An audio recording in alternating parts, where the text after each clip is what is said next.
दोस्तों, कई बार ऐसा होता है जब हम किसी निर्णय को लेने से डरते हैं। उदाहरण के लिए यदि हम किसी जॉब के लिए तैयारी कर रहे हैं लेकिन हमारी पढ़ाई नियमित रूप से नहीं हो पाता है।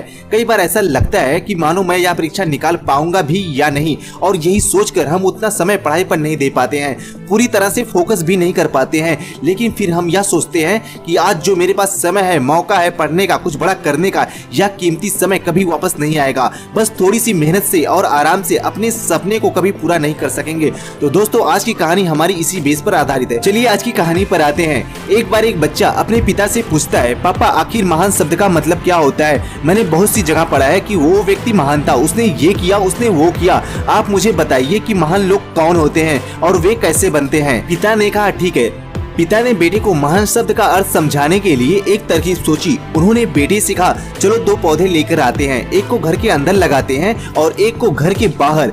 बेटे ने पिता से कहा, पिताजी ये भी कोई पूछने वाली बात है? जो पौधा हमारे घर के अंदर है वो सुरक्षित है, वो बड़ा होगा, और बाहर वाला पौधा बिल्कुल सुरक्षित नहीं होगा।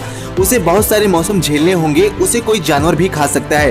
पिताजी शांत रहे। उन्होंने कहा, बेटा इसका जवाब मैं वक्त आने पर दूंगा। बेटा पढ़ाई करने 4 सालों के लिए बाहर चला जाता है और जब वापस आता है तो घर के अंदर के पौधे को देखकर कहता है, पापा मैंने कहा था ना, इस पौधे को कुछ नहीं होगा, ये सुरक्षित रहेगा। पिताजी मुस्कुराए और उन्होंने कहा, बेटा जरा बाहर जाकर दूसरे पौधे को देख कर आओ। बेटा जब बाहर जाकर देखता है तो वहाँ पर एक बहुत बड़ा पेड़ होता है। बेटे को यकीन नहीं होता कि आखिर वो इतना बड़ा कैसे हो गया, जबकि घर के अंदर का पौधा इससे 100 गुना छोटा है।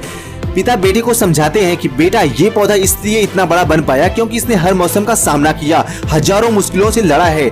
लेकिन अंदर का पौधा सुरक्षित होने की वजह से ना ही उसने कोई मौसम का सामना किया और ना ही उसे ठीक तरह से धूप मिली, और इस कारण वो बड़ा नहीं हो पाया। बेटा याद रखना, इस पेड़ की तरह दुनिया में वही व्यक्ति महान बनता है जिसने हजारों मुश्किलों का सामना किया हो, और जो अंदर के पेड़ की तरह जीवन भर सुरक्षित रहने का सोचेगा वो कभी महान नहीं बन पाएगा। दोस्तों, आप कोई काम में फेल हो जाते हो तो दुखी हो जाते हो। आप ये नहीं सोचते कि आखिर उस काम में गलती कहाँ हुई है ताकि हम उस गलती को सुधार सकें।